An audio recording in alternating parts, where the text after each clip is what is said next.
I'm Diana, 32, a marketing manager at a mid-sized company in Boston. Growing up, I always felt like the understudy in my parents' eyes while my younger sister Amanda took center stage.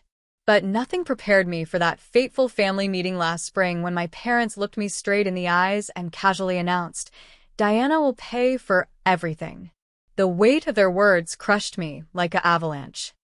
Before I tell you how I walked away from my family's manipulation, let me know where you're watching from, and don't forget to like and subscribe to support stories of breaking free from toxic family dynamics. I grew up in a typical brick colonial in a middle-class neighborhood in Lexington, Massachusetts. On the surface, we looked like the picture-perfect American family: mom, dad, two daughters, and a golden retriever named Sunny. But beneath that facade lay a complicated dynamic that I didn't fully understand until I was much older. My parents, Margaret and Robert Thompson, had very different approaches to raising my sister and me. With me, their firstborn, they were strict disciplinarians. Curfews were non-negotiable, grades below A- warranted serious discussions, and privileges were earned through chores and responsibility. I grew up believing this was normal parenting, setting high expectations to prepare your child for the world. Then came Amanda, 5 years my junior. From the moment she arrived, it seemed the rulebook was rewritten. Her tantrums were met with soothing words rather than timeouts. Her mediocre report cards received praise for trying her best. Her responsibilities around the house somehow always became mine because Diana is so much better at it, or Diana doesn't mind helping out. By the time I reached high school, the pattern was firmly established. I remember my junior year when I asked my parents for $85 to cover my SAT registration. Dad frowned, gave me a lecture about responsibility, and suggested I pick up extra babysitting jobs to earn it. That same month, they surprised Amanda with a new bike just because, despite the fact she rarely used the perfectly good one in our garage. College applications arrived, and I knew better than to expect much help. I applied for every scholarship I could find, worked weekends at the local diner, and took out modest student loans. I was accepted to Northeastern University and graduated with a degree in marketing and business administration. Throughout those 4 years, I worked part-time jobs, lived in cramped housing with 4 roommates, and ate more ramen than I care to remember. Amanda's college journey looked dramatically different. My parents covered her application fees to 7 universities without question. They paid her full tuition at Tufts, bought her a MacBook Pro for schoolwork, and provided her with a generous monthly allowance. Despite these advantages, Amanda dropped out after 3 semesters, claiming college wasn't the right fit. 6 months later, she enrolled at Boston University, only to leave again after a year. Meanwhile, I was building my career from the ground up. My first job after college was as a marketing assistant at Reynolds Media Group. The pay was barely enough to cover my small apartment and student loan payments, but I worked overtime, volunteered for every project, and slowly began climbing the ladder. Promotions came through dedication rather than connections: junior marketing coordinator, marketing specialist, senior marketing specialist, and finally, after 8 years of consistent effort, marketing manager. Each milestone in my career came with a mixture of pride and a strange hollowness. When I called home to share news of promotions, my parents' responses were always tepid. "That's nice, dear," my mother would say before quickly changing the subject to Amanda's latest adventure or challenge. And there were many challenges. Amanda's pattern of starting things with enthusiasm and abandoning them when they required sustained effort continued into adulthood. She cycled through jobs in retail, hospitality, administrative work, and even a brief stint in real estate. None lasted more than 8 months. Each departure came with a different excuse: toxic work environment, unfair management, or not feeling fulfilled. After each job loss, my parents would step in with financial support to keep her afloat. At family gatherings, I'd hear snippets about how they helped Amanda with her rent, just until she gets back on her feet, or paid off her credit card, just this once. These conversations would mysteriously halt whenever I entered the room, as if acknowledging their financial support of Amanda in front of me was taboo. Despite earning a good salary, I lived modestly. My apartment in Somerville was small but comfortable, furnished with a mix of second-hand finds and affordable basics. I drove a reliable Honda Civic that I planned to keep until it couldn't run anymore.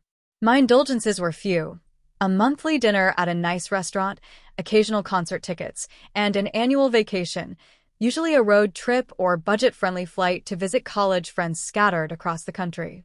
My financial priorities focused on building security, maxing out my 401k, creating an emergency fund, and saving for a down payment on a condo. By 32, I had managed to save nearly $65,000 toward homeownership while remaining debt-free apart from the final $12,000 of my student loans. Last February, I received news that validated years of hard work, a promotion to senior marketing manager with a significant salary increase. For the first time, I would be earning six figures. The promotion came with additional responsibilities, including managing a team of 5 and overseeing our company's digital marketing strategy overhaul. I was ecstatic but also humbled by the trust my company placed in me. I shared the news with my close friend Rachel and celebrated with a nice bottle of wine and takeout from our favorite Thai restaurant. I deliberately chose not to tell my family immediately, wanting to enjoy the achievement without it being diminished or redirected to concerns about Amanda. Somehow, though, news traveled through the family grapevine. My cousin Taylor, who worked at a partner company, had heard about my promotion and innocently mentioned it to my aunt, who then called my mother. 3 days after my promotion, I received an unusually enthusiastic call from my mother congratulating me. Her interest in the details of my new role felt foreign and slightly unsettling. Little did I know that this sudden interest in my financial situation would soon reveal its true purpose. The text from my mother came on a Wednesday afternoon, while I was in the middle of a strategy meeting with my team. I didn't see it until 2 hours later when I finally had a break. "Diana, we need to have a family meeting this Saturday at 5. It's important everyone is there. Dad and I are cooking dinner. Please come." My stomach tightened immediately. In our family, important meetings were rare and usually meant something was wrong. My first thought was that someone was sick, perhaps Dad's heart condition had worsened, or Mom had received a troubling diagnosis. I quickly texted back confirming I would be there, then spent the rest of my workday distracted with worry. Saturday arrived with unseasonably warm spring weather. I drove the familiar route to my parents' house in Lexington, rehearsing responses to various scenarios. If someone was ill, I would offer help with medical appointments or research treatment options. If they wanted to discuss selling the family home, I would support whatever decision made them comfortable in retirement. As I pulled into the driveway, I noticed Amanda's blue Volkswagen already parked near the garage. Next to it was my Uncle Peter's SUV, my mother's brother, who lived about an hour away in New Hampshire. His presence added to my concern. Why would they need Uncle Peter at a family meeting? The front door opened before I could ring the bell. My mother stood there with a smile that didn't quite reach her eyes. "Diana, you're here. Come in, come in. Everyone's in the living room." I stepped into the house and immediately noticed changes since my last visit a month ago. There was a new leather sectional sofa in the living room that looked expensive, replacing the well-worn fabric couch that had been there for years. An impressive flat-screen TV now dominated the wall, where a modest older model had been. For parents who frequently mentioned being careful with retirement savings, these purchases seemed oddly lavish. In the living room, Dad sat in his recliner, looking uncomfortable. Amanda perched on the edge of the new sofa, her expression brightening artificially when she saw me. Uncle Peter nodded from his position by the fireplace. "Hey, big sis." Amanda bounced up to hug me with unusual enthusiasm. "Love that blouse on you. Is it new? You always have such great taste." Her compliment caught me off guard. Amanda rarely noticed what I wore, let alone commented positively on it. Her eyes darted to our parents as if seeking approval for her friendly overture. "Thanks," I said cautiously. "It's actually been in my closet for a while." "Well, it looks amazing on you. Doesn't she look great, Mom? So professional and successful." Mom nodded quickly. "Yes, very nice. Diana, would you like some iced tea? I made your favorite with the mint from the garden." The excessive niceness was becoming increasingly suspicious. I accepted the tea and sat in an armchair, noticing how everyone seemed to avoid direct eye contact. "So," I ventured, "is everyone okay? Your message sounded urgent, Mom." "Oh, we're all fine health-wise," Mom replied quickly. "We'll discuss everything after dinner. I made your favorite pot roast." The conversation before dinner was strained. Dad talked about his golf game more animatedly than usual. Mom kept disappearing to the kitchen, refusing help when I offered. Amanda showed unusual interest in my work, asking detailed questions about my promotion and new responsibilities. "So, what kind of salary bump comes with a senior position like that?" she asked while helping Mom bring dishes to the table. I noticed Mom and Dad exchange glances. "Amanda," Mom interrupted, "let's not talk business at dinner. Diana, would you like more potatoes?"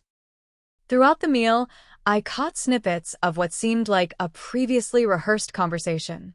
References to the situation and our options dropped quickly when they realized I was listening.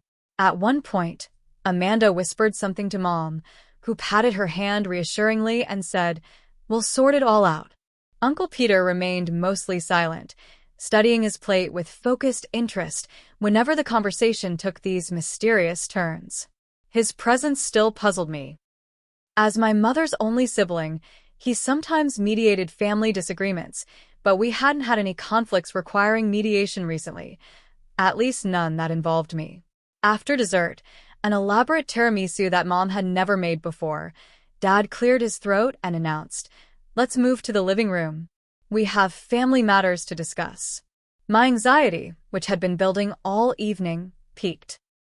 The formality of the announcement and the nervous glances exchanged confirmed this wasn't a casual family gathering.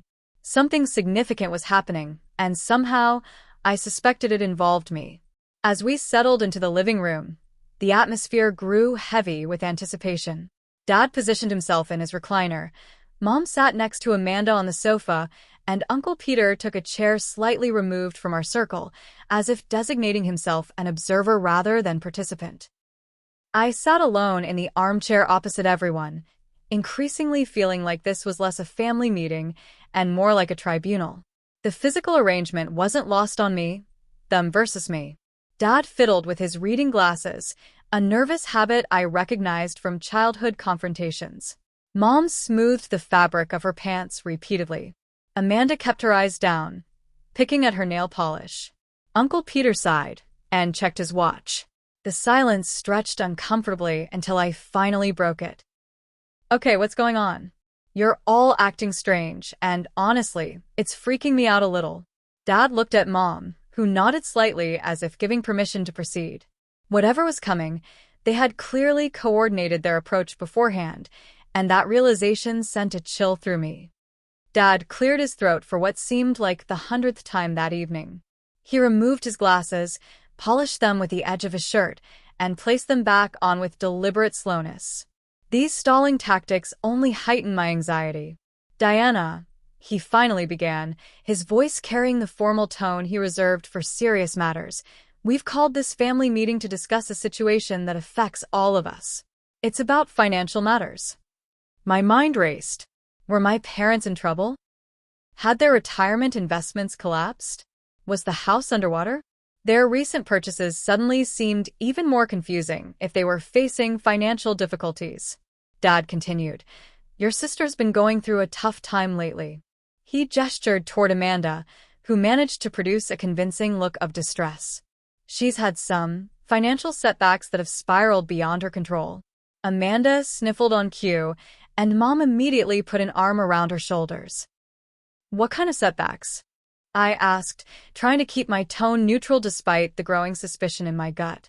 Dad looked uncomfortable, but pressed on. "Amanda started a small online boutique last year. You remember, she was selling those handmade jewelry pieces and imported scarves." I nodded. The boutique had been an Instagram shop that, from what I'd gathered, consisted mostly of items Amanda purchased from overseas websites and marked up significantly. She had talked about it enthusiastically for about 2 months before I stopped hearing updates.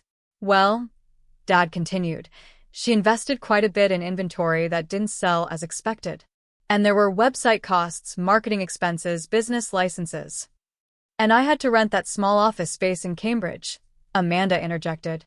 For the business image, you know? My apartment wasn't professional enough for vendor meetings.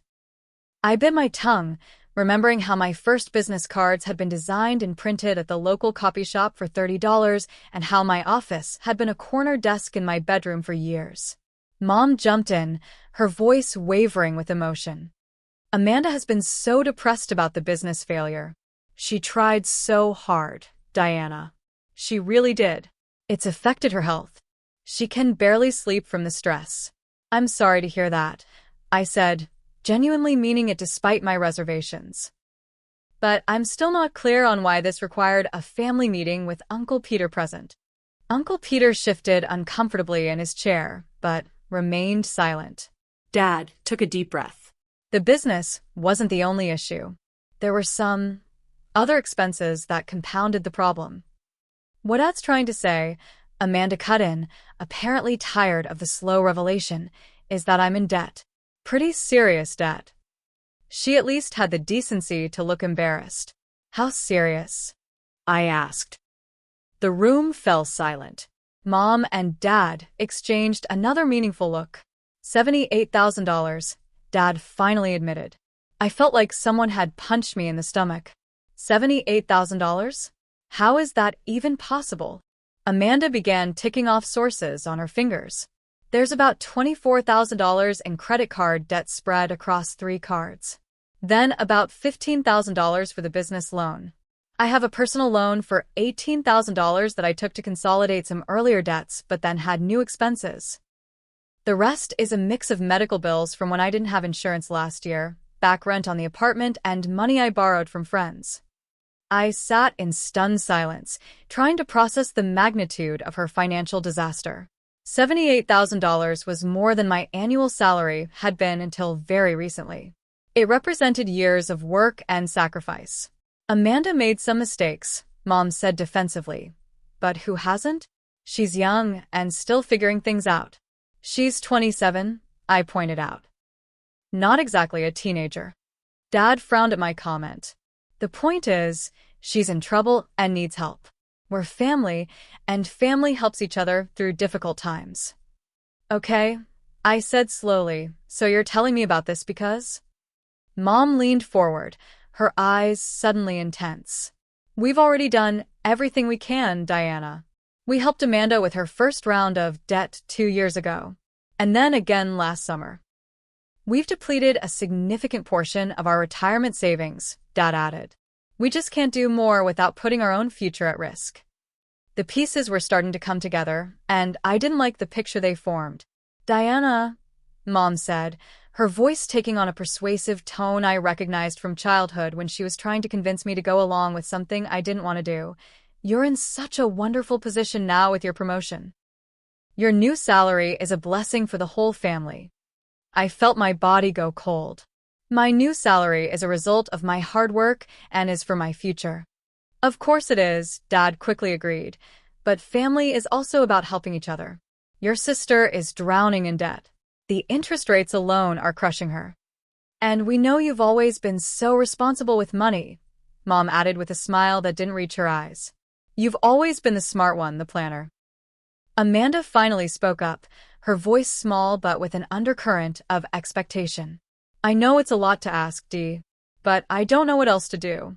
The collection agencies call every day. My credit is ruined. I can't even get approved for a studio apartment without a co-signer. I looked around the room, from face to face, hoping I was misinterpreting their expectation. So, what exactly are you asking me to do?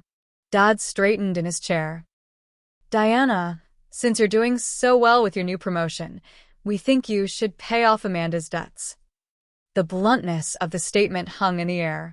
Not help with or contribute to, but pay off. The entire amount. It would be a fresh start for her, Mom added quickly. A chance to rebuild without this cloud hanging over her. I struggled to find words. You want me to give Amanda $78,000? That's almost all of my savings. Money I've been putting aside for years for a down payment on my own place. It's not giving, Amanda corrected. It's more like a loan. A family loan. I'll pay you back eventually. Eventually? I repeated. Well, once I'm back on my feet. I'm looking at some really promising job opportunities right now. Before I could respond to that vague assurance, Dad dropped another bombshell. There's one more thing we need to discuss. Your mother and I aren't getting any younger, and as I mentioned, our retirement funds aren't what they should be after helping Amanda previously. Mom nodded solemnly.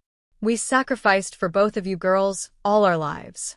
We went without so you could have opportunities. We think it would be appropriate for you to help us rebuild our retirement fund as well, Dad continued. Perhaps a monthly contribution. Nothing too burdensome given your new salary. I felt like I had stepped into an alternate reality. Not only were they asking me to empty my savings to pay off Amanda's massive debt, but they also expected me to fund their retirement? All while Amanda contributed nothing? We're thinking perhaps $1,000 a month, Dad specified when I didn't immediately respond. Just until our accounts are back to where they should be. I did a quick mental calculation. At $1,000 a month, plus the $78,000 for Amanda's debt, they were effectively asking me to hand over more than $100,000 in the next 2 years alone. Money I had worked incredibly hard to earn and save. I don't know what to say. I managed, my voice barely above a whisper. Say yes. Amanda broke in with inappropriate enthusiasm. Oh, Dee, you'd be saving my life. I've been so stressed I can barely function. You're such a great sister for doing this. I knew you would help. I just knew it. Her presumption stung almost as much as the request itself. She was already thanking me as if my agreement was a foregone conclusion. Uncle Peter, who had remained silent throughout this extraordinary conversation, finally spoke. Perhaps Diana needs some time to think about this. It's a significant commitment. Mom shot him a look that could have frozen fire. Peter, we discussed this. Diana understands family responsibility. She knows this is the right thing to do. The way she said it, not as a request but as an expectation, made something shift inside me. I looked around at their faces again, seeing them with new clarity. This wasn't a discussion. It was an ambush carefully planned and executed to extract maximum financial benefit from my years of hard work and responsible choices. I need a minute, I said, standing up abruptly. Excuse me. I walked out of the living room on legs that felt disconnected from my body, ignoring the concerned murmurs behind me. I needed space, air, a moment to process the magnitude of what had just been asked of me, or rather, demanded of me. I found myself in my childhood bedroom, now converted to a home office, but still containing remnants of my youth, debate team trophies on a shelf, a framed honor roll certificate my parents never bothered to take down, a bulletin board with faded photos from high school. Sitting on the edge of the small futon that had replaced my bed, I tried to process what had just happened downstairs. My heart raced in my chest, and my hands trembled slightly as the full weight of my family's expectations pressed down on me. As I stared at a photo of my 16-year-old self, serious-eyed and already carrying the weight of excessive responsibility, memories flooded back, connections forming between past and present that I had tried for years to dismiss as isolated incidents rather than a pattern. I remembered my senior year of high school, sitting at the kitchen table with college brochures spread before me. I had been accepted to 5 universities, including my dream school, Cornell, but the financial reality was daunting. Mom, Dad, I had asked carefully, I know we've discussed that I need to pay for most of college myself, but could you help with the application fees? It's $80 for Cornell, and the others are between $50 and $75 each. My father had frowned over his newspaper. Diana, we've talked about responsibility. These fees should have been part of your planning. You've known college was coming. I've saved $3,200 for my cashier job, I had explained, but that's for tuition and books. I didn't calculate all these extra fees. Well, that's a life lesson then, he had replied. Always account for hidden costs. I ended up only applying to 3 schools instead of 5, paying the fees from my carefully saved tuition fund. 2 weeks later, my parents surprised Amanda with a used Volkswagen Beetle for her 16th birthday, a $5,000 purchase that apparently didn't strain their budget the way my $230 in application fees would have. The memory dissolved into another. My sophomore year of college. I was working 20 hours a week at the campus bookstore and another 15 at a coffee shop on weekends, while maintaining a 3.8 GPA. I came home for Thanksgiving break exhausted, with a persistent cold I couldn't shake because I couldn't afford to miss shifts. During dinner, Amanda excitedly shared stories about her high school experiences, including an upcoming spring break trip to Florida with friends. "How much is that costing?" I had asked, genuinely curious about current rates since I was considering a budget summer trip with roommates. "Oh, Mom and Dad are covering it," Amanda had said casually. "It's only like $1,200 for everything." When I looked at my parents in surprise, my mother had said, "Amanda works so hard in school. She deserves a nice break with her friends." I had bitten my tongue, not mentioning my 4.0 GPA that semester, or the fact that I hadn't taken a day off in 3 months. Later, when I developed bronchitis from working through my illness, I put the antibiotics on my credit card because I was too embarrassed to ask for help after that conversation. Another memory surfaced, my college graduation. I had earned departmental honors and lined up a job starting the following month. My parents hosted a small backyard gathering, a few relatives, some neighborhood friends. The entire celebration cost perhaps $200 for some grocery store platters and a sheet cake. 6 months later, Amanda got her first job as a receptionist at a real estate office. My parents took her to dinner at Morton Steakhouse, a meal that easily cost $400, and presented her with a new laptop to celebrate this milestone. The memories continued to cascade. 3 years ago, my parents' roof developed a leak during a particularly harsh winter. Being between tenants for their rental property, they were concerned about the expense. "Diana, would you be able to help with the repairs?" my father had asked. "Just a small loan until the new tenants move in next month." The small loan turned out to be $3,800, which I provided from my emergency fund. Despite repeated gentle inquiries over the next year, the money was never repaid. When I finally asked directly, my father seemed surprised. "I thought we had agreed that was your contribution to family maintenance," he said. "After all, you'll inherit part of this house someday." Meanwhile, Amanda had been living rent-free in their investment property between tenants for nearly 4 months that same year, a benefit worth approximately $6,000 in market rent they could have collected. Last year, Amanda had wanted to join friends on a 2-week trip to Spain. When she couldn't afford it, she had asked me directly for a loan of $3,000. "I can't, Amanda. I'm saving for a down payment, and I have property taxes due next month," I had explained. She had immediately called our parents, and within an hour, my phone rang with my mother on the line. "Diana, why are you being so selfish? Your sister never asks you for anything. This trip is important for her network and connections." When I stood firm, I was labeled the selfish sister for weeks afterward. No one mentioned that I had helped my parents pay for a new water heater just 2 months earlier. Sitting there in my old room, these memories and dozens more aligned into an unmistakable pattern I had spent years trying not to see. My parents had always viewed my financial responsibility as a family resource to be tapped whenever needed, while Amanda's financial irresponsibility was treated as a family problem requiring collective solution. I felt my chest tighten as I recognized the truth.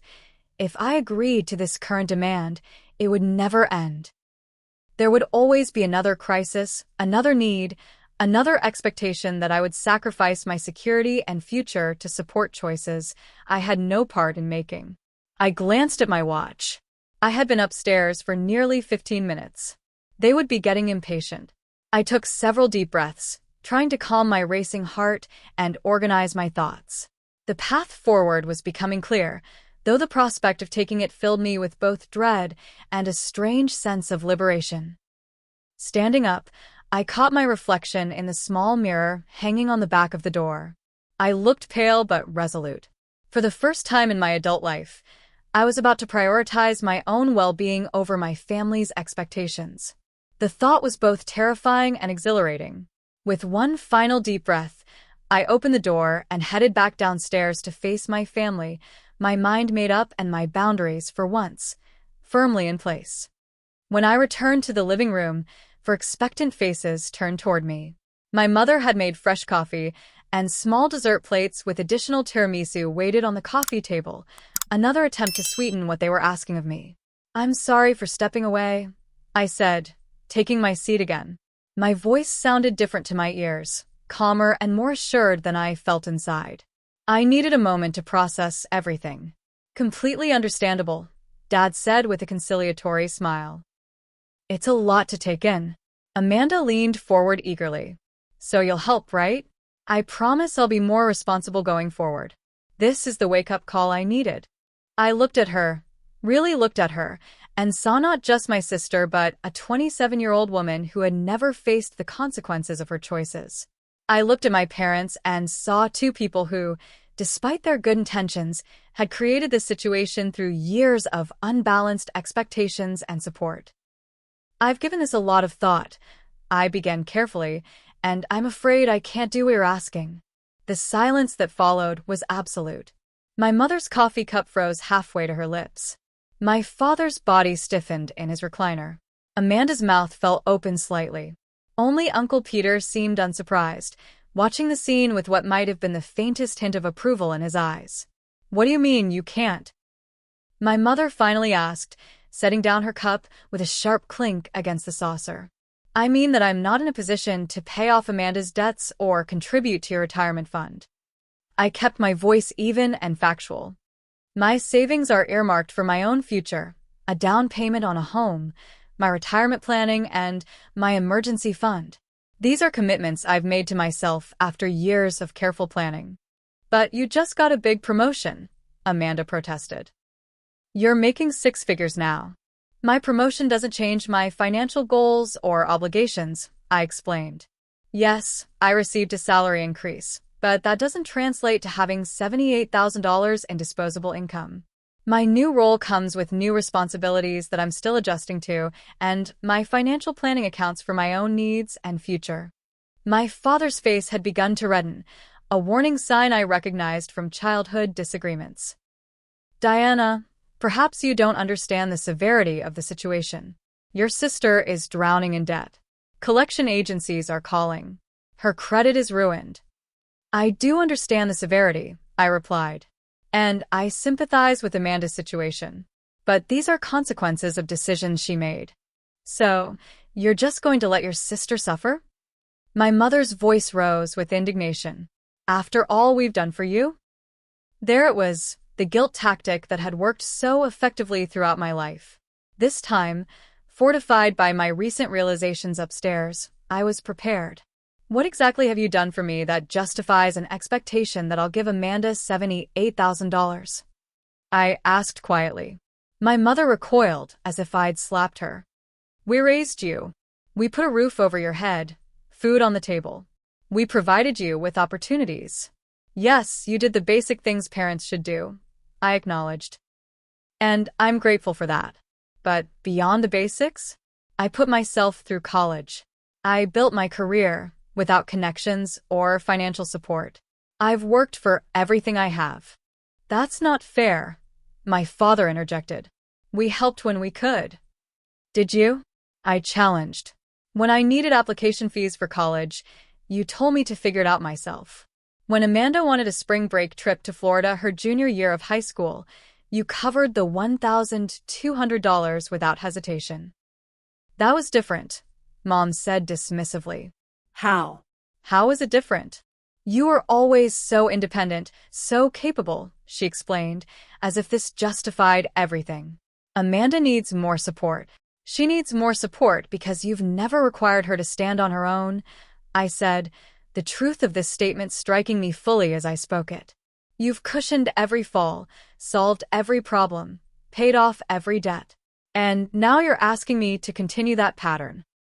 Amanda's face had crumpled into a tearful expression that had always worked wonders on our parents. "I can't believe you're being so heartless." "I'm in real trouble here, Diana." "I know you are," I said, softening my tone slightly. And I'm willing to help you find resources for financial counseling. I can help you create a budget and a debt repayment plan. I can connect you with contacts who might have job opportunities. But I can't and won't pay off your debts. Financial counseling won't stop the collection calls. Amanda's voice rose shrilly. I need money, not advice. What you need is to learn how to manage money, I countered. Otherwise, we'll be having this same conversation again in a few years. My father stood up, his patience clearly exhausted. Diana, this isn't a request. This is family responsibility. Your sister needs help that only you can provide right now. Dad, I understand you see it that way, but after all we've sacrificed for you, my mother interrupted, tears welling in her eyes. This is how you repay us? With selfishness. The word selfishness ignited something in me, years of suppressed frustration at being labeled selfish whenever I established a boundary. It's not selfish to protect my financial future, I said firmly.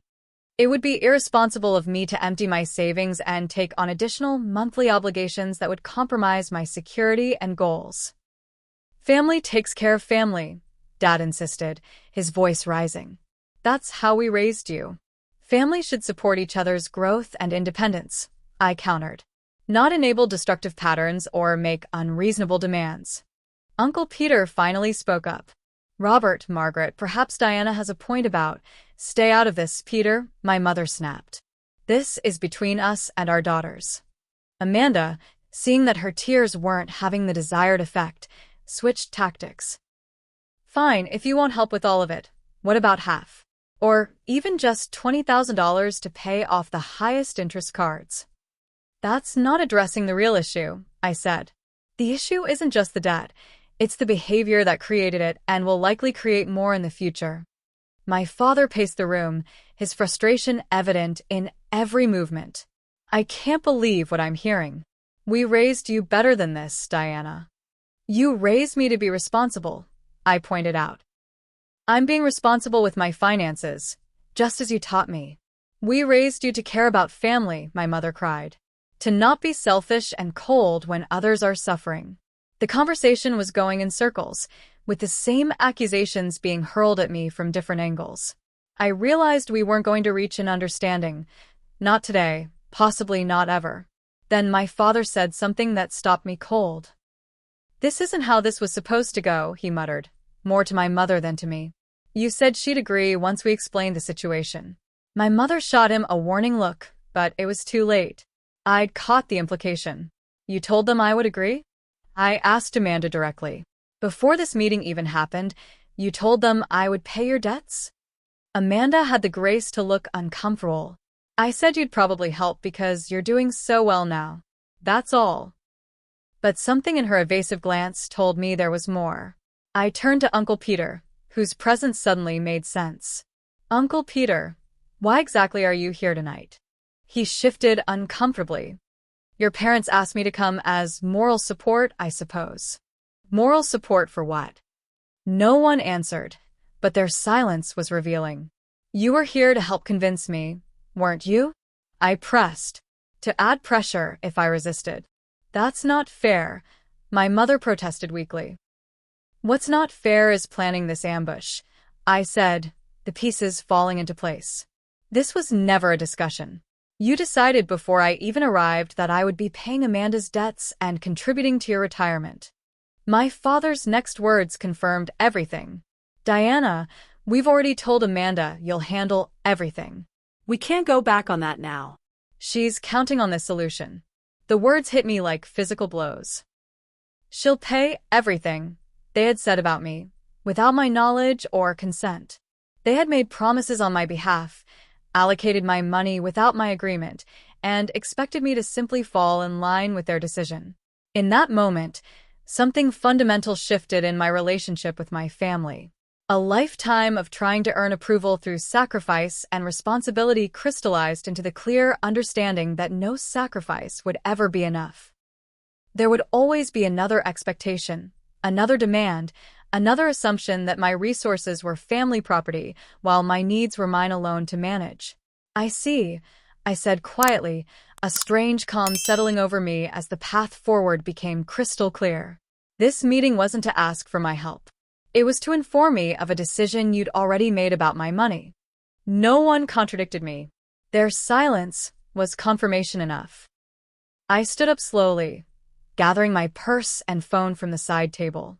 For pairs of eyes watched me with expressions ranging from confusion to dawning alarm. "Diana, what are you doing?" my mother asked, her voice sharp with anxiety. "We haven't finished our discussion."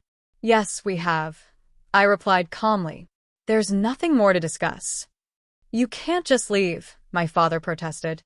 "This is a family matter that needs resolution." "The resolution is that I won't be paying Amanda's debts or contributing to your retirement fund," I stated clearly. "That's my final decision." Amanda jumped up, panic replacing her earlier tearful manipulation. "Diana, please. You can't do this to me. I've already told the credit card companies I'd be making large payments next week. I promised them." "That was premature," I said, meeting her eyes steadily. "You made promises based on money that was never yours to allocate." "We're family," my mother said, her voice trembling between anger and desperation. "You can't just walk away from family obligations." I paused at that, considering my words carefully. I've never walked away from genuine family obligations. I've helped with house repairs, driven you to medical appointments, been available whenever there was a real need. But this isn't an obligation. It's an exploitation. "How dare you?" my father exploded. "After everything we've done." I cut him off with a raised hand. "I'm leaving now. I think we all need time to process this conversation. If you walk out that door without resolving this," my mother threatened, "you'll regret it." The old Diana would have faltered at that implicit threat, the suggestion that love and acceptance were conditional on compliance. But standing there, I realized I had nothing more to lose in this relationship.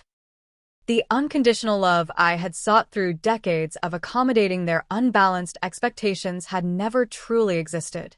"I'm sorry you feel that way," I said sincerely.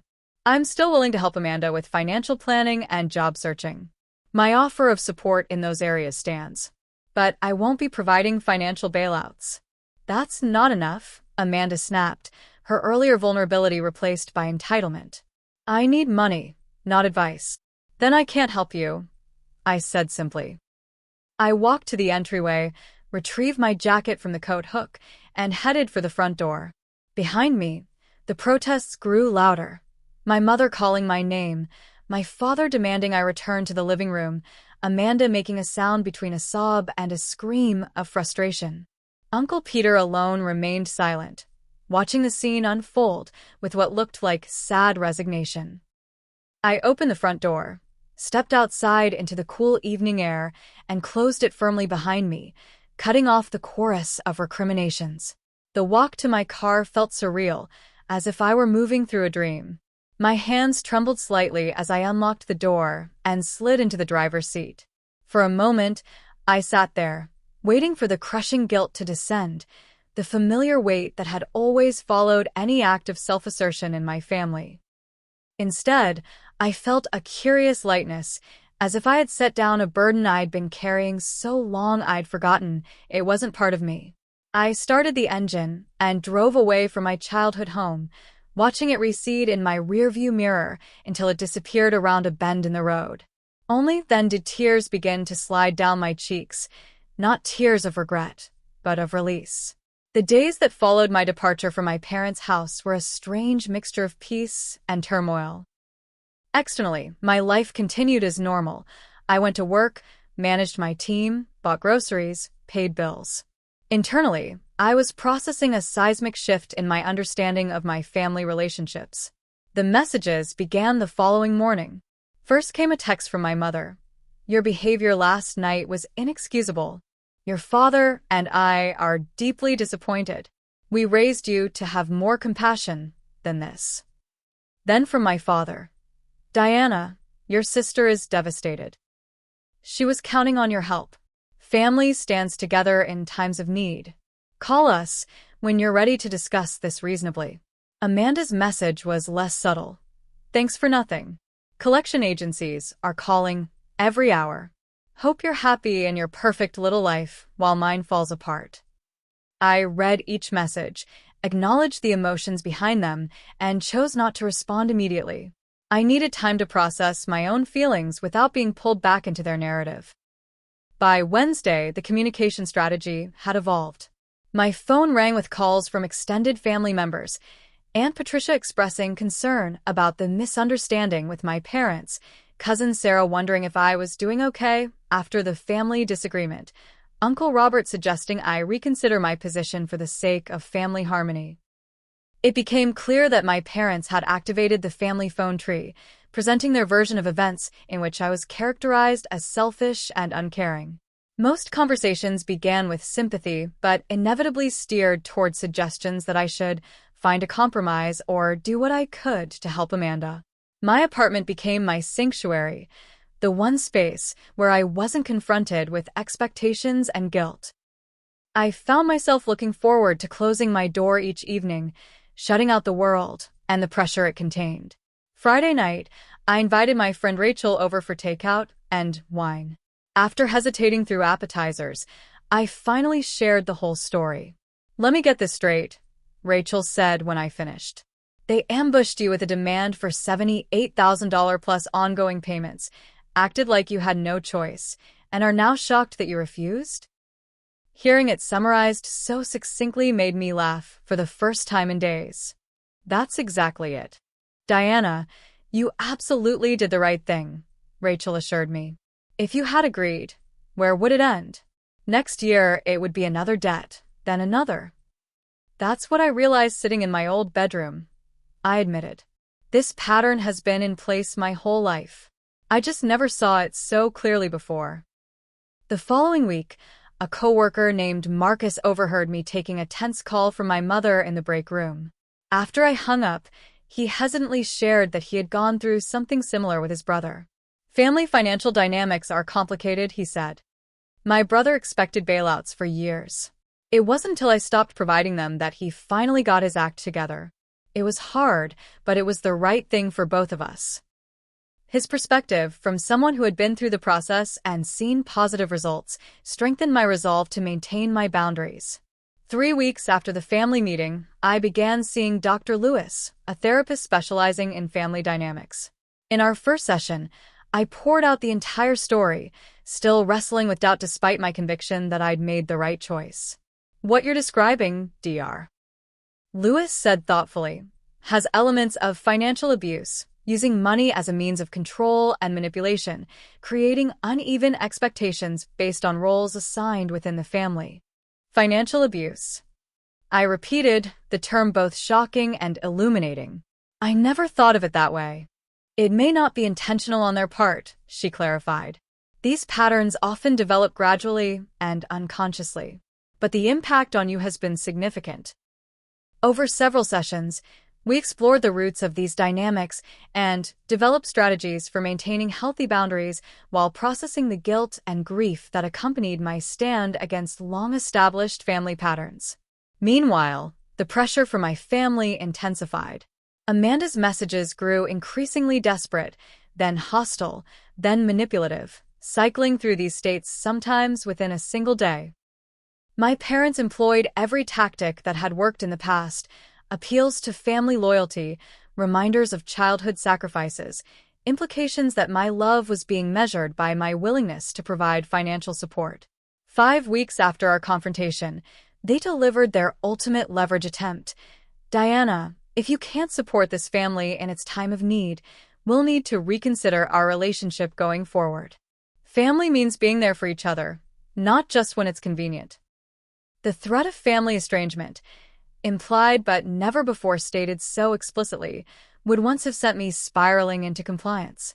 Now, having had time to reflect on the true nature of our relationship, I recognized it as the control mechanism it was. After consulting with Dr. Lewis, I composed a brief, clear response: "I love you all and remain open to rebuilding our relationship on healthier terms. My boundaries around financial support remain firm. I hope we can find a way forward that respects everyone's autonomy and responsibility." Their response was silence, a silence that stretched from days into weeks. The family that had bombarded me with calls and messages suddenly went quiet, apparently implementing the threatened reconsideration of our relationship. The silence was painful, but also clarifying. It confirmed that my compliance had been a condition of acceptance, a price I was no longer willing to pay. 3 months passed with minimal contact from my family. My mother occasionally sent brief text updates about extended family or neighborhood happenings, but avoided any mention of our conflict or Amanda's situation. My father remained entirely silent. Amanda cycled between angry messages and plaintive appeals, eventually tapering off to sporadic check-ins that seemed designed to test whether my resolve had weakened. The first month was the hardest. I questioned my decision constantly, waking in the night with crushing guilt and doubt. Had I been too harsh, too absolute in my refusal? Should I have offered some smaller amount to help Amanda through the immediate crisis? Dr. Lewis helped me work through these questions, distinguishing between healthy guilt, which signals that we've violated our own values, and unhealthy guilt, which stems from others' expectations that we prioritize their needs above our own well-being. The fact that you're questioning yourself shows your compassion, she assured me. But ask yourself, if you had agreed to their demands, would it have solved the underlying issues or merely postponed the next crisis? Gradually, the fog of doubt began to lift. I recognized that my refusal wasn't just about protecting my savings. It was about disrupting a dysfunctional pattern that was harmful to everyone involved, including Amanda, whose dependence on bailouts prevented her from developing financial resilience. In my second month of therapy, Dr. Lewis suggested I join a support group for adults navigating difficult family relationships. There, I met others who had faced similar struggles, people who had set boundaries with parents, siblings, or extended family and weathered the resulting emotional storms. Listening to their stories provided perspective and validation. Clara had refused to continue funding her brother's serial business failures. Michael had declined to be the family retirement plan for parents who had spent rather than saved. Jennifer had stopped co-signing loans for a cousin with a history of default. None of these decisions had been made lightly, and all had resulted in family conflict. But many had eventually led to healthier relationships once the initial crisis passed and new patterns were established. With this support and ongoing therapy, I gradually found peace with my decision. The guilt receded, replaced by a growing sense of personal strength and clarity about my boundaries. I redirected the emotional energy previously consumed by family drama into self-care and personal growth. I joined a weekend hiking group, rediscovering my love of nature that had been set aside during years of work-focused existence. I enrolled in a photography class I'd been eyeing for years but had never made time for. I reconnected with college friends who had drifted to the periphery of my life while family obligations took center stage. At work, freed from the background stress of anticipating the next family financial crisis, I found new creative energy for my projects. My team noticed the difference, commenting on my increased presence and engagement. 6 months after the confrontation, I received exceptionally positive feedback in my performance review, with my director noting my enhanced leadership presence and strategic vision. My personal life blossomed as well. Through the hiking group, I met Benjamin, a landscape architect with a quiet confidence and strong sense of personal boundaries that I found both attractive and reassuring. Our relationship developed slowly and thoughtfully, with open communication about expectations and mutual respect for each other's independence. When I eventually shared my family situation with him, his response was supportive without being judgmental. "Families are complicated," he said simply. "Setting boundaries doesn't mean you don't love them. It means you're loving them in a healthier way." 8 months after the confrontation, I received an unexpected text from my mother. "Your father and I would like to have dinner with you next weekend. Just to talk." After consulting with Dr. Lewis, I accepted with clear parameters: a restaurant rather than their home, a time limit of 2 hours, and an agreement that Amanda would not be present for this initial conversation. The dinner was awkward at first, with carefully neutral topics filling the silence: neighborhood news, the weather, my father's golf game. Eventually, my mother broached the subject we had all been avoiding. "We've missed you, Diana," she said quietly. "These months have been difficult." "I've missed you too," I replied honestly. But I needed this time to establish clarity about my boundaries. My father cleared his throat uncomfortably. "Your mother and I have been doing some thinking.